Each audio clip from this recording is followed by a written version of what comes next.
ایک دفعہ کا ذکر ہے کہ ایک لومڑ نے سوچا کہ کیوں نہ وہ اپنے باغیچے میں مٹر کی بیلیں لگائے۔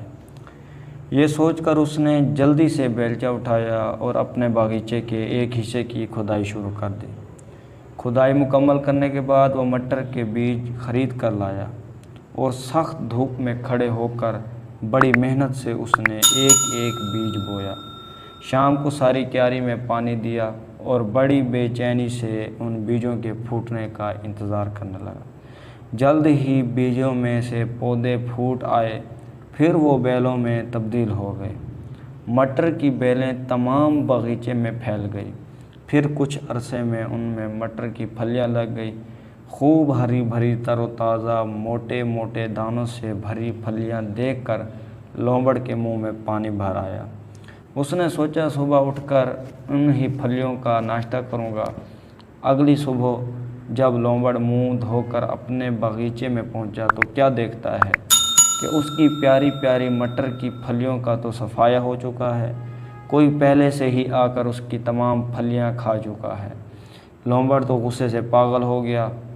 اس نے سوچا یہ کام ضرور خرگوش کا ہی ہے۔ وہ چاہتا تھا کہ اس کو سخت سے سخت سزا دے، مگر وہ اتنا چالاک تھا کہ کسی طرح بھی لومڑ کے ہاتھ نہ آتا تھا۔ اس نے اپنے باغیچے کا معائنہ کیا تو دیکھا ایک جگہ سے باڑ ہٹا کر کسی نے راستہ بنایا ہوا تھا۔ اس نے سوچا ہو نہ ہو خرگوش اس راستے سے آ کر اس کی پیاری پیاری مٹر کی پھلیاں کھاتا ہے۔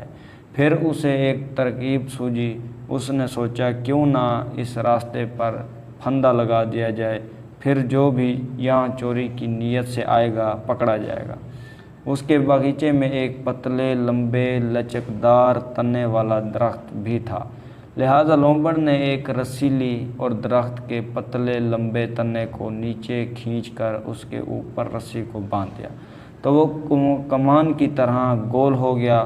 پھر اس رسی کا گول پھندا بنا کر باڑ میں اس راستے پر رکھ دیا جہاں سے نامعلوم چور آیا کرتا تھا، اور اس جگہ ایک چھڑی بھی گاڑ دی تاکہ جو بھی آئے گا اور چھڑی کو ہٹائے گا تو اس پھندے میں پھنس جائے گا اور کمان کی طرح مڑا ہوا درخت ایک جھٹکے سے سیدھا ہو جائے گا اور چور درخت سے لٹک جائے گا۔ یہ اس چالاک خرگوش کو قابو کرنے کی اچھی ترکیب ہے۔ لومڑ نے سوچا، پھر پھندا تیار کر کے باڑ میں لگا دیا اور اطمینان سے سو گیا۔ صبح جب خرگوش حسب معمول مٹر کھانے کے لیے باغیچے میں داخل ہوا تو وہ پھندے میں پھنس کر درخت سے لٹک چکا تھا۔ یہ سب اتنا اچانک ہوا کہ خرگوش کو بہت دیر تک یقین ہی نہ آیا کہ وہ اس بوڑھے لومڑ کے لگائے ہوئے پھندے کا شکار ہو چکا ہے، اور اب وہ پھندے سے لٹکا سوچ رہا تھا بوڑھا لومڑ آئے گا تو اس کے کیا تاثرات ہوں گے، وہ کیا کہے گا، اس کو کیا سزا دے گا۔ خرگوش دل ہی دل میں ایک کہانی گھڑنے لگا کہ جب لومڑ آئے گا تو کیا بہانہ کرے گا کہ وہ اس کے باغیچے میں کیا کر رہا تھا۔ ابھی خرگوش کہانی سوچ ہی رہا تھا کہ ریچھ کے گرانے کی آواز آئی جو نیچے سڑک پر سے گزر رہا تھا۔ خرگوش نے اس کو متوجہ کیا۔ ہیلو بھائی ریچھ، خرگوش نے خوش دلی سے پکارا۔ ہائے بنی، صبح